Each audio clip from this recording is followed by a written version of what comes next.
నమస్తే, welcome to NHTV and Nationalist hub. నేను రఘునందన్. ప్రధాని మోదీ గయానా అనే ప్రాంతానికి వెళ్ళారు. గయానా అనే ఒక చిన్న దేశానికి వెళ్ళారు. ఏమిటి అసలు గయానాకి ఎందుకు వెళ్ళారు, అసలు గయానా ఏంటి, అసలు ఆ దేశం ఏంటి, ఎందుకు వెళ్ళారు అనేది ఏంటంటే, ఏదో ఉక్రెయిన్కి వెళ్తే లేదా రష్యాకి వెళ్తే అంతకుముందు సరే ఉక్రెయిన్కి వెళ్ళారంటే అక్కడ యుద్ధం ఆపడానికి వెళ్ళారేమో, రష్యాకి వెళ్దామంటే పుతిన్కి షేక్ హ్యాండ్ ఇవ్వడానికి వెళ్ళారేమో, లేకపోతే అమెరికాకి వెళ్ళారంటే జో బైడెన్ని గెలవడానికో, లేకపోతే ఇటలీ, ఇట్లా అన్నీ అనుకుంటాం. కానీ గయానా అంటే ఏంది, అసలు గయానా ఎందుకు వెళ్ళారు అనేది చాలామంది ఆలోచిస్తున్నప్పటికీ ఆన్సర్ దొరకని ప్రశ్నగా ఉంటుంది. కాబట్టి నేను ఒక చిన్న వీడియోలో చాలా క్రిస్పీగా అసలు ఆయన గయానాకి ఎందుకు వెళ్ళారు, మోదీ మాస్టర్ స్ట్రోక్ ఏంటి ఇందులో అనేది నేను మీకు సింపుల్గా ఎక్స్ప్లెయిన్ చేసే ప్రయత్నం చేస్తాను. ఎక్కువ లెంత్ ఇవ్వకుండా సింపుల్గా మ్యాటర్ అర్థమయ్యేటట్టు. నిజానికి మోదీ చాలా గొప్ప విజనరీ నేత అనే చెప్పాలి. ఎందుకంటే మనం 2024 గురించి ఆలోచిస్తే ఆయన 2047 గురించే అప్పట్లోనే ఆలోచించి దానికి ఒక వికసిత్ భారత్ టార్గెట్ పెట్టిన సందర్భం. అదొకటే కాదు, ఆయన దాదాపు మనం ఈ సంవత్సరం ఆలోచిస్తే ఆయన ఇంకో 10 సంవత్సరాల ముందు ఆలోచిస్తారు. ఇది 100%. సో అందులో భాగంగా గయానాకి వెళ్ళడం అనేది అసలు ఆశ్చర్యకరమైన విషయం. ఎందుకు అంత చిన్న ప్రాంతానికి వెళ్లాల్సిన పరిస్థితి ఏముంది అనేది, ఆ చిన్న దేశంతో మనకేం వస్తుంది అని అనుకోవచ్చు. కానీ ఒక గొప్ప అద్భుతమైన దేశం అది గయానా. ఎందుకంటే గయానా ప్రాంతము న్యాచురల్ రిసోర్సెస్కి ఒక గొప్ప ప్రాంతం. సౌత్ అమెరికాలో ఉంది గయానా. మనం చిన్నప్పుడు ఫ్రెంచ్ గయానా అని నేర్చుకున్నాం. నిజానికి 3 రకాలుగా దాన్ని డివైడ్ చేయొచ్చు. Dutch Guyana, French Guyana, British Guyana, అంటే వీళ్ళ పాలనలో ఉన్న గయానా అది. సో అటువంటి ప్రాంతము.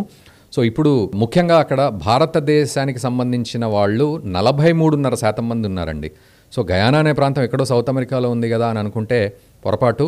43.5% మంది భారతీయులు అక్కడ ఉన్నారంటే ఇది నిజంగా ఆశ్చర్యం అనిపిస్తుంది. అదేంటి గయానాలో అంతమంది ఉన్నారు, ఎప్పుడు వెళ్ళిపోయారు వీళ్ళంతా అన్నట్టుగా.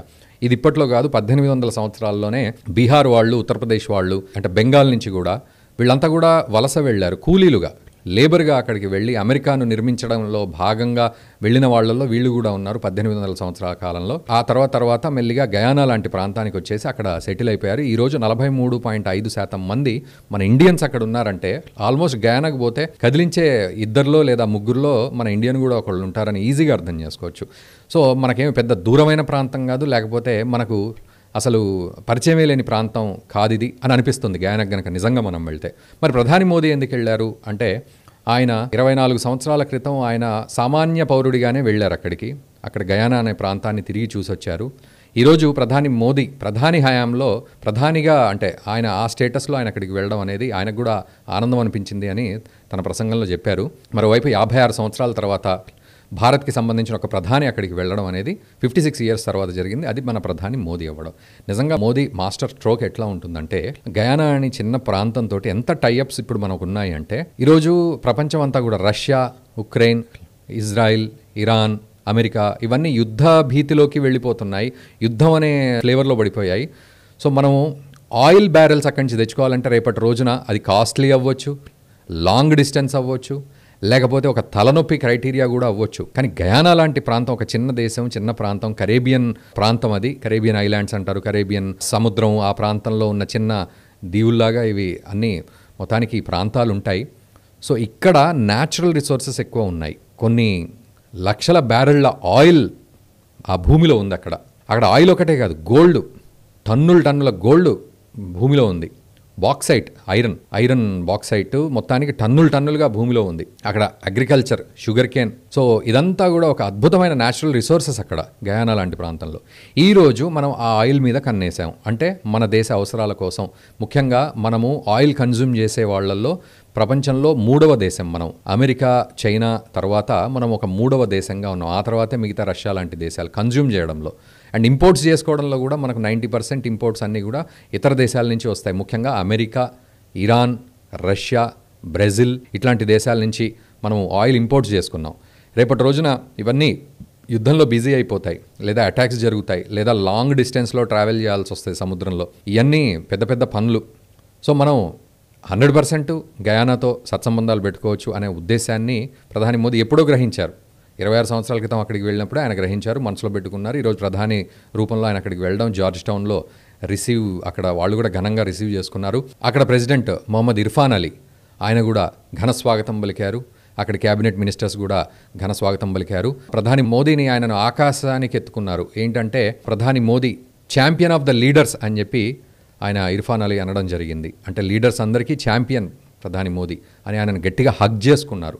ఆ హగ్లోనే అర్థమవుతుంది ఆ దేశం మన మీద ఎంత ప్రేమ ఒలకబోస్తుంది, ముఖ్యంగా మన మోదీ మీద, మన దేశం మీద అనేది ఆ హగ్లోనే తెలుస్తుంది, ఆ హత్తుకోవడంలోనే. సో ఈరోజు మనము అక్కడ ఆయిల్ రిసోర్సెస్ మీద ఆలోచన చేస్తున్నప్పటికీ బైలాటరల్గా ఆలోచిస్తున్నారు ప్రధాని మోదీ.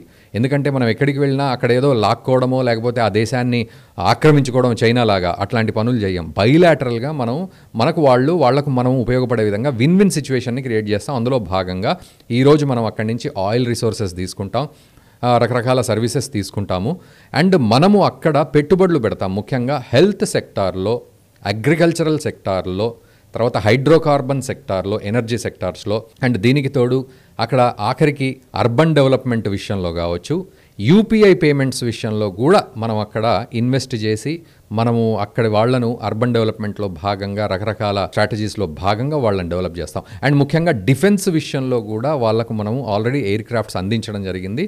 డిఫెన్స్ విషయంలో మనము వాళ్లకు సప్లై చేసే అవకాశాలు ఉన్నాయి. సో నైజీరియాకి వెళ్ళారు, బ్రెజిల్కి వెళ్ళారు, ఆ తర్వాత ఇప్పుడు ఈ గయానాలోని జార్జ్ టౌన్కి వెళ్ళారు. సో మొత్తానికి బైలాటరల్గా మనం చాలా గ్రిప్ సంపాదించుకున్నాము గయానా మీద, అండ్ ముఖ్యంగా చైనా కన్ను కూడా ఉంది గయానా మీద. బట్ బిఫోర్ దట్ మనము చాలా స్ట్రాటజికల్గా వెళ్తున్నాం. గయానా కూడా మనకు ఫుల్ సపోర్ట్గా ఉంది. అండ్ ఇంకొకటి గుర్తుపెట్టుకోవాల్సిన విషయం ఏంటంటే గయానా, బార్బడోస్, డొమినికా లాంటి దేశాలు మనకు highest civilian award, highest national award కూడా ఇవ్వడం జరిగింది ప్రధాని మోదీకి. సో దీన్ని కూడా మనం మనసులో పెట్టుకొని ఆ యొక్క సత్సంబంధాలను ఇంకా ఉపయోగకరంగా డెవలప్ చేసుకునే మాస్టర్ స్ట్రోక్ మోదీ మైండ్లో ఉంది కాబట్టే ఆయన గయానాకి వెళ్ళడం జరిగింది. సో రాబోయే రోజుల్లో ఇది ఒక గొప్ప అడుగుగా మనం చూడబోతున్నాం. చూస్తే గయానా ఏంటి అని అనుకుంటాం, కానీ ఒక గొప్ప దేశంగా మనకు, మిత్రదేశంగా మనకు ఉండబోతోంది. గయానాలో ఇందాక నేను అన్నట్లు చివరిగా 43.5% ఇండియన్స్ ఉన్నారు, అండ్ అక్కడ క్రిస్టియన్స్, ముస్లిమ్స్ అందరూ ఉన్నారు.